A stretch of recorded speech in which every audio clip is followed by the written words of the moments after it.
السلام علیکم پیارے دوستوں، احسن الوظائف چینل میں ہم آپ کو خوش آمدید کہتے ہیں۔ پیارے دوستوں، آج ہم آپ کے ساتھ معلوماتی ویڈیو شیئر کرتے ہیں۔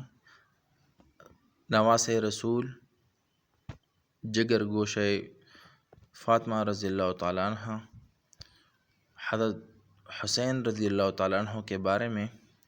حضرت حسین رضی اللہ تعالیٰ عنہ 5 شعبان المعظم 4 ہجری کو حضرت علی رضی اللہ تعالیٰ عنہ کے گھرانے میں پیدا ہوئے۔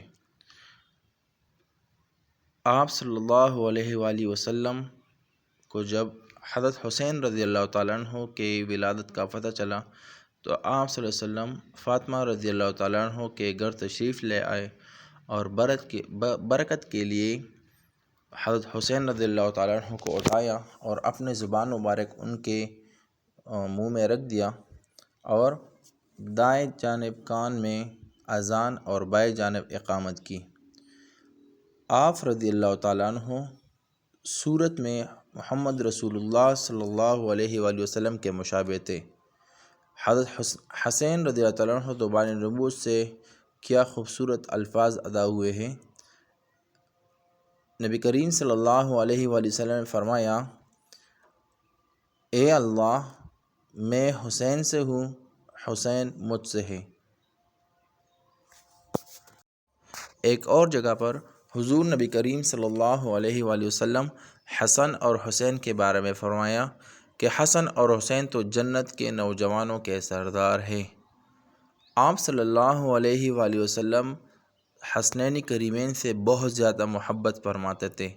کبھی آپ صلی اللہ علیہ وآلہ وسلم ممبر سے اتر آئے، کبھی سجدے طویل کیے، کبھی پشت پر جنت کے نوجوانوں کے سردار سوار ہوئے، کبھی ان بچوں کے ساتھ دوڑ رہے ہیں، کبھی کندھوں پر سواری کرائی جا رہی ہے۔ بہت زیادہ محبت کی انتہا۔ اس لیے نبی کریم صلی اللہ علیہ وآلہ وسلم نے ان محبت کے الفاظ کو ایک حدیث میں بیان کیا ہے، اے الہ العالمین، جس طرح میں ان دونوں سے محبت رکھتا ہوں، آپ بھی ان سے محبت رکھیے، اور جو ان دونوں کو محبوب رکھے آپ بھی اسے محبوب بنا لے، یعنی اے اللہ آپ بھی ان کو محبوب بنا لے۔ اور جامع ترمذی میں یہ حدیث آیا ہے۔ آپ صلی اللہ علیہ وآلہ وسلم کے دونوں نواسے نہایت بابرکت اور انتہائی اعلیٰ شخصیت کے مالک تھے۔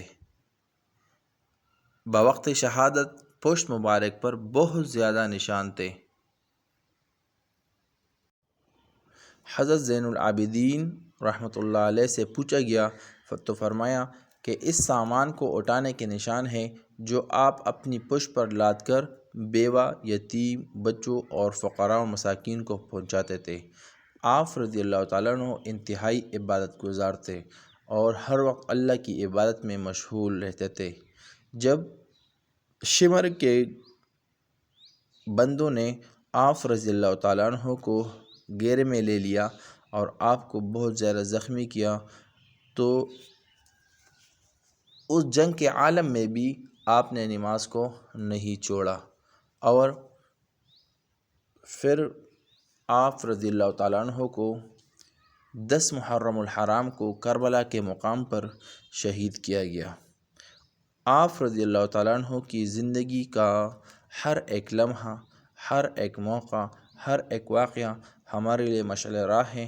اگر ہم ان تمام واقعات کو سنیں، پڑھیں اور اپنی زندگی میں لائیں تو انشاءاللہ امید کرتا ہوں کہ ہم اپنی زندگی میں بہت زیادہ برکت اور مستقل مزاجی ہمیں دیکھنے کو ملے گی۔